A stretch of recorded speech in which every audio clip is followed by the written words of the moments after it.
Hello students, today we will study about metals and non-metals, elements which lose electrons to complete their octet are called metals and elements which gain electrons to complete their octet are called non-metals. जो electron lose करते हैं वो metals हैं और जो element electron gain करते हैं वो क्या non metals. Element is a pure substance. Element is a pure substance that is made up of same kind of particles. There are 118 elements and out of these 94 elements are natural and 24 are artificial. How can you decide? How can you divide element? हम कैसे divide कर सकते हैं on the basis of their properties? Students, elements which have tendency to lose electrons. It means elements जो electron lose करके अपना octet complete करते हैं, stable हो जाते हैं, that are metals. And on other hand, elements which have tendency to gain electrons to complete their octet are non metals. जो electron gain करके अपने आप को स्टेबल बनाते हैं, अपने ऑक्टेट फिल करते हैं, that are non metals. Metalloids means elements which shows property of both metals and non metals. जो मेटल और नॉन मेटल दोनों की प्रॉपर्टी शो करते हैं, that are metalloid. Metals like sodium, magnesium, aluminium ये क्या करते हैं, इलेक्ट्रॉन लूज करते हैं. Non metal hydrogen, carbon, nitrogen, oxygen दे गेन इलेक्ट्रॉन्स, तो ये non metal. Boron, silicon, germanium, arsenic, antimony, all of polonium, these are metalloids. Now, difference between metals and non-metals on the basis of physical property. Physical property means like physical state. Students, all metals are solid except mercury. Mercury एक ऐसा metal है जो solid नहीं है, बाकी metals क्या है, solid. Mercury जो है रूम टेम्परेचर पर भी क्या होते हैं, लिक्विड. और नॉन मेटल्स वो सॉलिड, लिक्विड, गैस सभी फॉर्म्स में मिलते हैं. जैसे gases hydrogen, helium, lithium, beryllium ये क्या है, gases, sorry hydrogen, neon, argon, krypton, xenon वो सब क्या है, गैसेस हैं, वो सब क्या है, non metals. Okay. Carbon solid, non metal. Okay. और लिक्विड, ब्रोमीन लिक्विड ये क्या है, नॉन मेटल. तो सॉलिड फॉर्म में भी है, कुछ नॉन मेटल लिक्विड फॉर्म में और कुछ नॉन मेटल गैसेस की फॉर्म में. और मेटल्स क्या थे, सॉलिड की फॉर्म में थे. सिर्फ मरकरी ऐसा है जो लिक्विड है रूम टेम्परेचर पे. कलर की बात करें तो मोस्टली कैसा कलर है मेटल्स का, सिल्वरी ग्रे. लेकिन गोल्ड का गोल्डन येलो और कॉपर का रेडिश ब्राउन. ऑलमोस्ट कैसा कलर है, सिल्वरी ग्रे. लेकिन गोल्ड का गोल्डन येलो, कॉपर का रेडिश ब्राउन. कार्बन में अलग अलग कलर्स मिलेंगे, कार्बन नॉन मेटल्स में अलग अलग कलर मिलेंगे. कार्बन में black, phosphorus yellow, red and white. Chlorine greenish yellow. Chlorine का कलर कैसा है, ग्रीनिश येलो. ग्रीन और येलो का कॉम्बिनेशन है, greenish yellow. Iodine reddish brown. Now appearance कैसे दिखते हैं, metals have characteristic shine. Metals क्या करते हैं, शाइन करते हैं.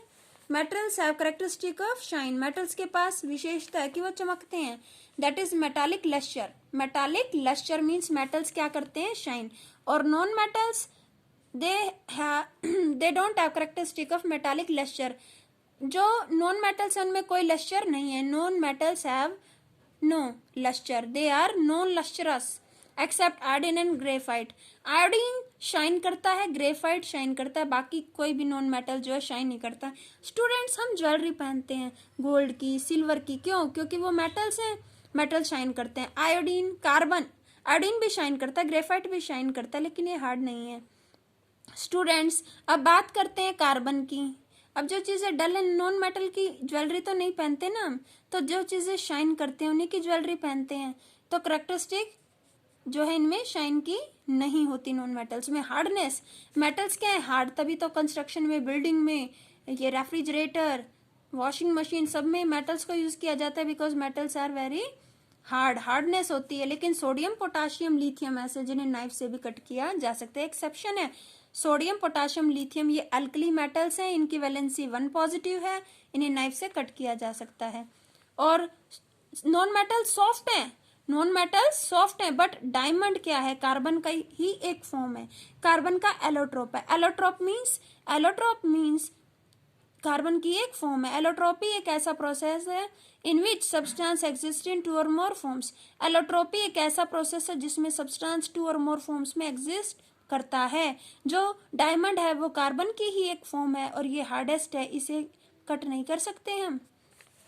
डायमंड को डायमंड ही कट कर सकता है। Malleability means ability of metals to converted into thin sheets after beating और हैमरिंग। जो मेटल्स है उन्हें पीट पीट कर थिन शीट्स में कन्वर्ट किया जा सकता है।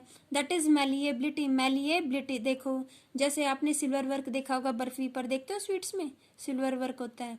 और एल्युमिनियम फॉयल जिसमें आप चपाती रैप करते हो, तो मीन्स मेटल्स को थिन शीट में कन्वर्ट किया जा सकता है। दे आर नॉट ब्रिटल, यानी ये टूटेंगे नहीं, थिन शीट में कन्वर्ट हो जाएंगे। और नॉन मेटल्स नॉन मेलिएबल हैं, इन्हें पीट कर थिन शीट में कन्वर्ट करना चाहोगे तो टूट ही जाएंगे, शीट नहीं बनेगी। टेंसाइल स्ट्रेंथ यानी ताकत, मजबूती। देखो मेटल्स, इनकी स्ट्रेंथ कितनी ज़्यादा है, भारी भरकम ब्रिज उनमें भी मेटल यूज होता है, हार्ड होते हैं। सोडियम पोटाशियम की स्ट्रेंथ कम है, अट्रैक्शन कम है इनके पार्टिकल्स में। और नॉन मेटल में क्या है, टेंसाइल स्ट्रेंथ कम है, लेकिन डायमंड हार्ड है तो इसके पार्टिकल्स में अट्रैक्शन भी ज़्यादा है। मेल्टिंग पॉइंट और बॉइलिंग पॉइंट। अब सॉलिड, अब जो मेटल है वो स्ट्रॉन्ग है, हार्ड है, तो वो मेल्ट होने में भी टाइम लेंगे और बॉयल होने में भी टाइम लेंगे। सॉलिड है तो मेल्ट होने में टाइम लगेगा, लिक्विड है अगर तो बॉयल होने में से ज़्यादा टाइम लगेगा। तो मेल्टिंग और बॉइलिंग पॉइंट मीन्स वो टेम्परेचर जिस पे वो मेल्ट हो या वो टेम्परेचर जिस पे वो बॉयल हो, तो वो भी ज़्यादा होगा। लेकिन यहाँ एक्सेप्शन है सीजियम और गैलियम। सीजियम का मेल्टिंग पॉइंट 28 डिग्री सेल्सियस पर क्या करेगा, ये मेल्ट हो जाएगा। ऐसे ही गैलियम 30 पर, सीजियम 28 पर, तो गैलियम 30 डिग्री सेल्सियस पर क्या होगा, मेल्ट हो जाएगा। मेटल्स ये मेल्ट हो जाते हैं हमारी पाम पर, हथेली पर रखते ही हो जाते हैं। और जो नॉन मेटल्स हैं उनका मेल्टिंग बॉइलिंग पॉइंट लो है, लेकिन डायमंड हार्ड है तो ये मेल्ट बहुत ही मुश्किल से होगा। ठीक है। कंडक्टिविटी, मेटल्स क्या गुड कंडक्टर, इसीलिए तो जो किचन में कुकिंग यूटेंसिल्स हैं वो मेटल्स के ही बनाए जाते हैं। सिल्वर बेस्ट कंडक्टर है लेकिन कॉस्टली है और थोड़ा सा लो है इसका मेल्टिंग पॉइंट, तो इसको कम प्रेफर करते हैं, कॉस्टली है बहुत ज़्यादा, और इसीलिए कॉपर को ज़्यादा यूज़ कर लेते हैं। तो मेटल्स गुड कंडक्टर हैं, यूटेंसिल्स में देखते हो आप यूज़ करते हैं ताकि हीट का इजीली ट्रांसफ़र हो। वायर हैं वो भी मेटल्स की होती हैं, मेनली कॉपर वायर, ताकि करंट इजीली पास हो। और पुअर कंडक्टर मेटल्स जैसे कि मरकरी और लेड। मरकरी और लेड, देखो मेटल्स गुड कंडक्टर हैं बट मरकरी और लेड क्या है, पुअर कंडक्टर। मरकरी और लेड क्या है, पुअर कंडक्टर हैं। ये अपने में से हीट को क्या करते हैं, पास जो है बहुत ही कम अमाउंट करते हैं।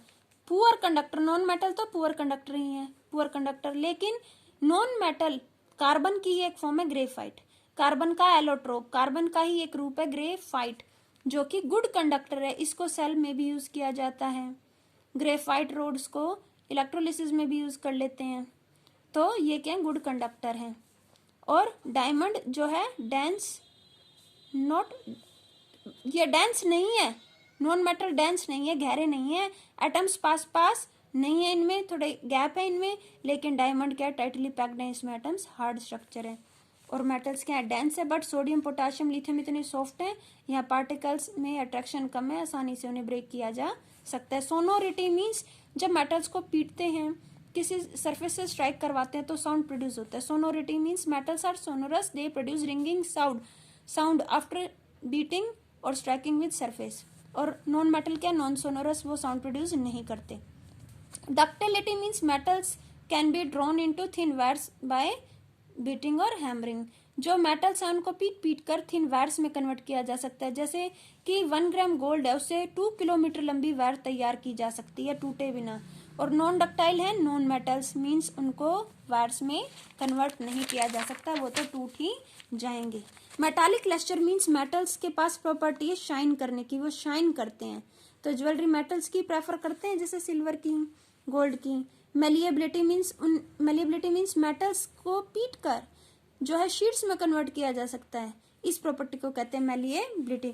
और डक्टिलिटी यानी मेटल्स को स्ट्रेच कर दिया जाता है, थिन वायर्स में कन्वर्ट किया जाता है, ये क्या है, डक्टिलिटी। मेटल्स को शीट्स में कन्वर्ट करना मेलिएबिलिटी, और मेटल्स को वायर्स में कन्वर्ट करना डक्टिलिटी। सोनोरिटी मींस मेटल्स में एबिलिटी है कि जब मेटल किसी चीज से टकराएंगे तो वो रिंगिंग साउंड आवाज पैदा करेंगे। जो स्कूल में इलेक्ट्रिकल बेल्स होती हैं आप नोटिस करते हो, वहां भी क्या है मेटल्स, क्योंकि मेटल्स प्रोड्यूस करते हैं रिंगिंग साउंड, तो इसलिए मेटल्स को प्रेफर करते हैं। एलोट्रोपी एक प्रॉपर्टी है जिसके थ्रू कोई भी एलिमेंट है वो अलग अलग फॉर्म्स में एग्जिस्ट करता है।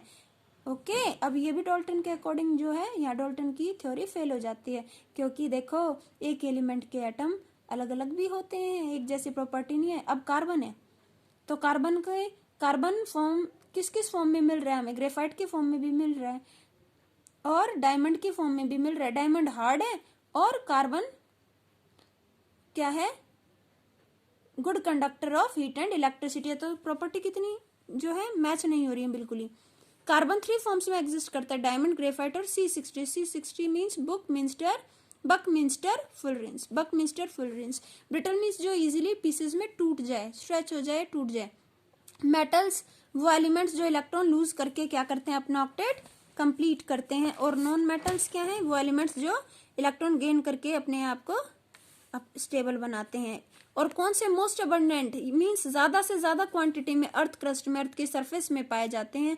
तो फर्स्ट मोस्ट अबंडेंट है एल्यूमिनियम। क्या है मोस्ट अबंडेंट, एल्यूमिनियम 7% है। आयरन सेकंड नंबर पे मोस्ट अबंडेंट तो एल्यूमिनियम, सेकंड नंबर पे कौन अबंडेंट है, आयरन 4% है हमारे अर्थ क्रस्ट के अंदर। फिर कैल्शियम, सोडियम, पोटाशियम, धीरे धीरे इस ऑर्डर में जो है ये सबसे ज्यादा अबंडेंट है एल्यूमिनियम। 2 एलोट्रोप्स कार्बन के, ग्रेफाइट और डायमंड, इन्हें भी हम क्या कह देते हैं, नॉन मेटल्स। पीरियोडिक टेबल में नहीं रखा गया इन्हें, लेकिन नॉन मेटल्स इन्हें कह सकते हैं। Name the most abundant non metal in the earth crust. कौन है हमारे अर्थ की क्रस्ट में most abundant non metal, oxygen. Oxygen gas जो हम इनहेल करते हैं, ऑक्सीजन गैस जो बर्निंग के लिए जरूरी है, oxygen gas 50%, oxygen constitute about 50% of the earth crust. Second most abundant known metal is silicon.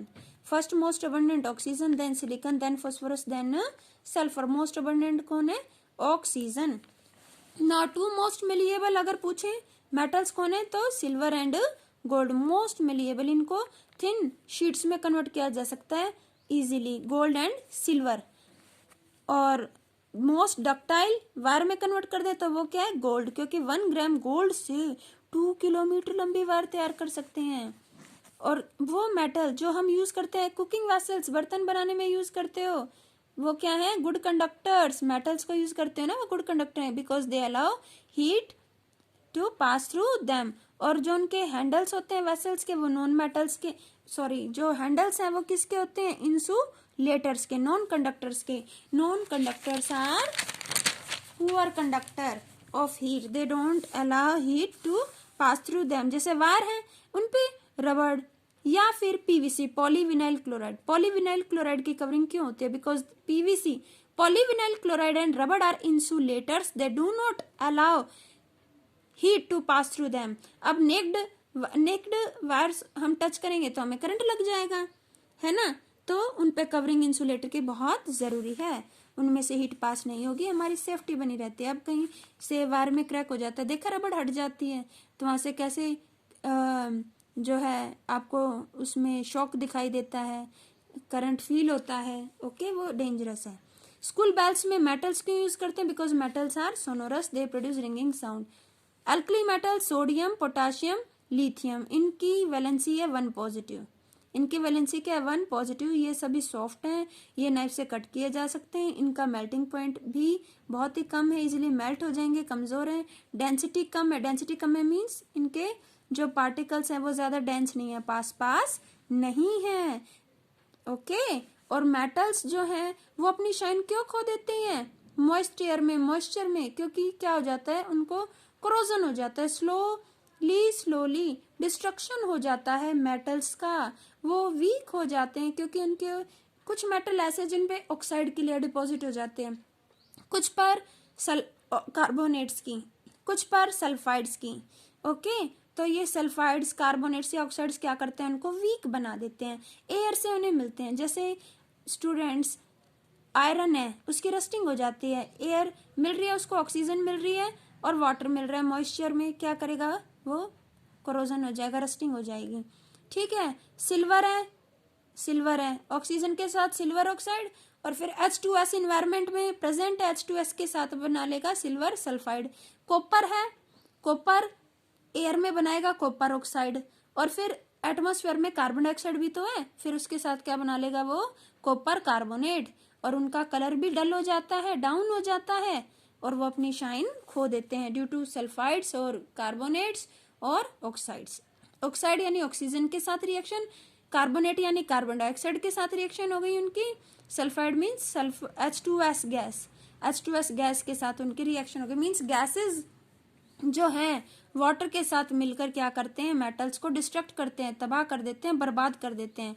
अब जो कार्बन है वो ग्रेफाइट की फॉर्म में है, तो कार्बन एक नॉन मेटल है, ये क्या है ग्रेफाइट की फॉर्म में, गुड कंडक्टर है इलेक्ट्रिसिटी का, इसको हम इलेक्ट्रोलिसिस में भी यूज कर लेते हैं, इनको जगह जगह ग्रेफाइट रोड्स को।